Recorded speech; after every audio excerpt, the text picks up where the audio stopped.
President Trump, distinguished delegates, Indonesia, from the first day that we studied President Trump's 20-point plan, we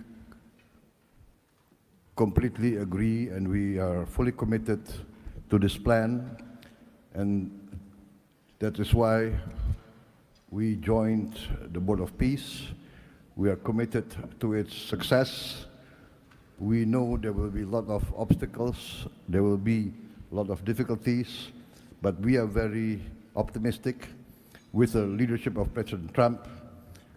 This vision of real peace will be achieved. There will be problems, but we will prevail. We will achieve our dream of peace in Palestine, peace, a lasting and peaceful solution for the Palestinian problem and in Gaza. The achievements of the ceasefire is real. We commend this, and therefore we reaffirm our commitment to contribute significant number of troops, up to 8,000 or more if necessary. We are prepared to contribute the troops to take part actively in the international stabilization force to make this peace work. Thank you very much.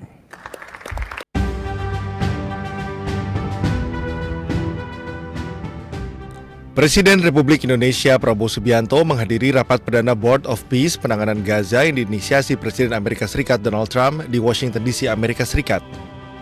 Kehadiran Indonesia menegaskan peran aktif dalam upaya gencatan senjata, stabilisasi keamanan, dan rekonstruksi di jalur Gaza. Rapat perdana Board of Peace atau BOP merupakan implementasi awal dari piagam Dewan Perdamaian yang diluncurkan untuk menangani secara khusus krisis Gaza melalui kerjasama negara-negara anggota. Forum ini dipimpin langsung oleh Presiden Amerika Serikat Donald Trump sebagai ketua dan melibatkan negara anggota serta observer. Dalam sambutannya, Trump menyempatkan diri memperkenalkan satu persatu anggota BOP dengan menyebutkan nama-nama kepala negara. Di momen ini pun ia menyapa Presiden Prabowo Subianto yang ia sebut sebagai sosok gigih hingga Trump mengaku enggan melawannya. A man that I really like a lot he's definitely tough. I don't want to fight him.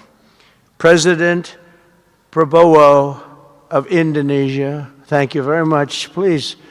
This is a big guy. I tell you, I said, how many people in Indonesia? He said, like 240 million. I said, no, say it again. How many? It's a big country you have. And you do a great job and respected by everybody. And thank you very much for being here. Thank you very much, Mr. President. Partisipasi Indonesia dalam Board of Peace juga dimaksudkan untuk memastikan proses rekonstruksi dan stabilisasi keamanan berjalan inklusif, transparan, dan selaras dengan prinsip hukum internasional serta aspirasi rakyat Palestina. Dari Washington DC, Amerika Serikat, Aya Nufus, iNews melaporkan.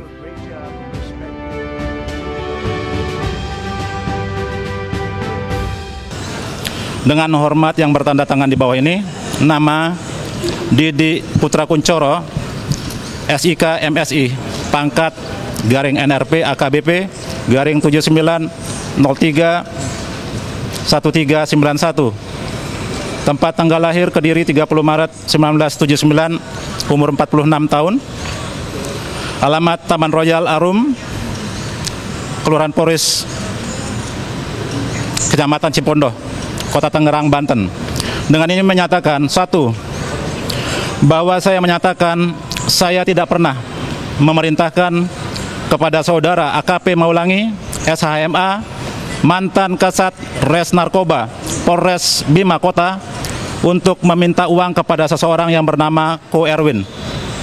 2. Bahwa saya tidak pernah memerintahkan kepada saudara AKP Maulangi, SHMH, mantan Kasat Res Narkoba, Polres Bima Kota, untuk bekerja sama dengan pihak manapun, juga termasuk orang yang bernama Ko Erwin, khususnya dalam hal mengedarkan maupun memperjualbelikan narkotika, psikotropika atau segala jenis obat-obatan terlarang lainnya. 3. bahwa saya tidak pernah mengenal, tidak pernah bertemu, dan tidak pernah bekerja sama dalam bentuk apapun dengan seseorang yang bernama Ko Erwin. 4. Bahwa narkotika dan psikotropika yang terdapat di dalam koper yang ditemukan di rumah Dianita adalah milik saya pribadi dan tidak ada hubungannya dengan saudara AKP Maulangi SHMH alias Pak Eki, mantan Kasat Res Narkoba Polres Bima Kota. Demikian surat pernyataan ini saya buat dengan sadar dan penuh tanggung jawab. Dengan wujud perbuatan dan pada pasal-pasal yang dilanggar oleh terduga pelanggar, pada putusan sidang KKIP, yang pertama sanksi etika, yaitu perilaku pelanggar dinyatakan sebagai perbuatan tercela. Yang kedua, pada putusan sidang KKIP, sanksi administratif berupa penempatan dalam tempat khusus selama 7 hari terhitung mulai tanggal 13 sampai dengan 19 Februari 2026 di ruang Patsus Biro Provos Div Propam Polri dan telah dijalani pelanggar. Yang B, tadi A ya, pemberhentian tidak dengan hormat atau PTDH sebagai anggota Polri.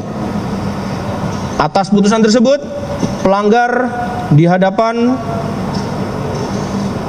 ketua dan anggota komisi pada putusan sidang menyatakan menerima.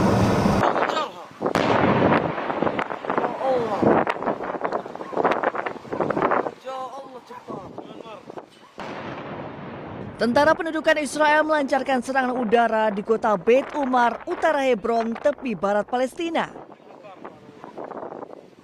Rekaman video memperlihatkan detik-detik rumah milik keluarga Walid Sabana di Beit Umar hancur setelah diledakkan oleh pasukan Israel. Ledakan tersebut memicu kepulan asap tebal dan puing bangunan berserakan di sekitar lokasi.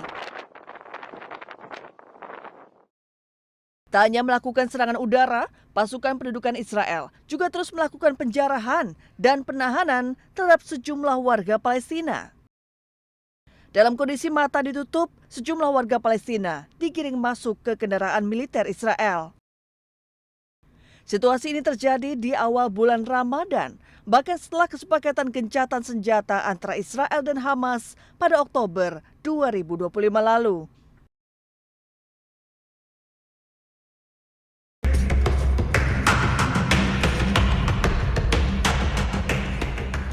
Lebih dari selusin orang termasuk anak-anak dan perempuan tewas, serta puluhan lainnya luka-luka setelah dilaporkan terjadi ledakan tabung gas di sebuah bangunan tempat tinggal di kota Karachi, Pakistan. Momen dramatis terjadi ketika tim penyelamat berhasil menemukan salah satu jenazah yang tertimbun reruntuhan bangunan. Menurut media Pakistan, jumlah korban tewas telah meningkat menjadi 16 orang, termasuk 4 anak dan 6 wanita, sementara 14 lainnya terluka. Ledakan tersebut terjadi pada Rabu malam waktu setempat di sebuah bangunan tempat tinggal berlantai 3 di kawasan Soldier Bazar. Around 14 people have been recovered injured, 12 dead bodies have been recovered, 3 मजीद लोग इस time missing है. तो इस पे हमारी टीम्स लगी हुई हैं, इंशाल्लाह within a few hours हम उनको भी रिकवर करेंगे. Informasi awal menunjukkan bahwa ledakan tersebut disebabkan oleh kebocoran gas. Namun penyebabnya masih dalam penyelidikan.